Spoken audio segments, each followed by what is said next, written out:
So what did I hear about Mike McCarthy being allowed permission to talk to the Chicago Bears, but the Cowboys, Jerry Jones, don't know what you're going to do with him. And then these other NFL coaching firings, which were dumb. Jared Mayo never had a chance with New England. Antonio Pierce with the Raiders. I mean, when you're put in bad positions, why do you even hire coaches?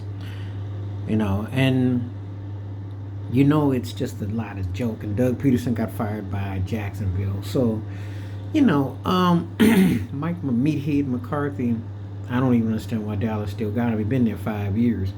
But I know why. Because Jerry Jones liked punching bags and people he could manipulate. Because Mike McCarthy did have back-to-back 12-win seasons, but he only got one postseason win to show for it out of 3 trips there. And they haven't been that memorable of a team. And this is the Dallas Cowboys with a Dak Prescott who was a run-up MVP just a year and a half ago. What are you doing? Micah Parsons, Dak Prescott, all that you got. You can't you can't get the job done. CeeDee Lamb, I don't know. How does he still got a job? Because Mike Meathead McCarthy wasn't that memorable when Green Bay ran him out. When Aaron Rodgers and them ran him out. And so now he's been just slurping up in Dallas. So what is this story about Mike McCarthy? They should go ahead and let him go. But Jerry Jones is one thing Shannon Sharp said, which was so true.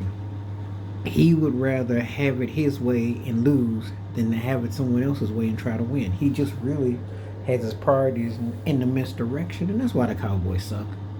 And there's no way in the world you bring Mike McCarthy back and expect to win next year after you didn't pull a stunt like this. Mike McCarthy is probably about 6 or 7 games better than what Jason Garrett's record was in Dallas, but that ain't saying much. Would you hire robots just to coach your whack team, and then either you're going to get tore up in the first round or you don't even make the playoffs, and you got a suspect running game? You can't stop the run. You can't stop the pass. Your enthusiasm is done. And your team pretty much quit after week 8. You really wasted about 9 weeks of playing, if we're going to be honest. You could have saved those last 9 weeks and just waved the white towel and called it a day. The Cowboys look really bad. So, what's going to happen around the NFL? Well, Dallas should, to be honest with you, if the Raiders and the Patriots unload in Jacksonville, I think Mike McCarthy should be on the hot seat. I think Kyle Shanahan should be on the hot seat. Some people think Mike Tomlin with Pittsburgh.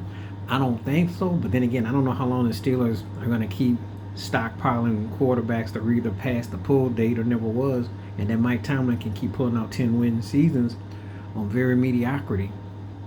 Or he has diva receivers who don't want to play. Of course, if you coach the Cleveland Browns, that's a hotbed for turnover. If you're the coach in the Jets, that's a hotbed. McDaniel for the Dolphins should be in some hot water because they're not a good team and they can't play in the cold, and they're a one-trick pony and they're about to lose Tyreek Hill. And Tua should retire. So I look around the NFL and I'm looking at the coaching. Should be vacancies, of course, in New Orleans because they stink. That's just pathetic. And they can't get nothing out there. So I'm like, there should be some vacancies. There should be some real consideration for some opening in spots. I look at some teams and I just think if they had better coaching, like i.e. Arizona, Kyler Murray might have been something more. Cincinnati should have a vacancy because you can't squander Joe Burrow like that. You can't. Those are my hot takes for NFL coaches. Some coaches are gone, and then this musical chairs in Dallas, which is a joke and absurd. The Giants are keeping their head coach. I don't know why. He sucks. You lose your starting quarterback and your starting running back. Your main running back, which you didn't fight for, gets 2,000 yards and sits out the last game when he could have broken a ruck, and he goes to the rival and they win a division, and you can't even win 5 games with 3 different quarterbacks. You got to go. The Giants are pathetic, and I don't see why he keeps a job. I don't see it. If all these teams losing 10, 11 games and we got an extended season, you need to consider being on the hot seat. Please hit like, subscribe, welcome thoughts, comments, and I do respond. Thank you. Wash your hands. Keep your mind clear. Watch out for another shitter if you like, and hit that membership. Stay safe, stay blessed, stay woke, stay free. Tell me who should be on the hot seat for as NFL coaches that I missed, because there's a lot of seats that should be steaming right now. A lot of underachieving teams. I'm out.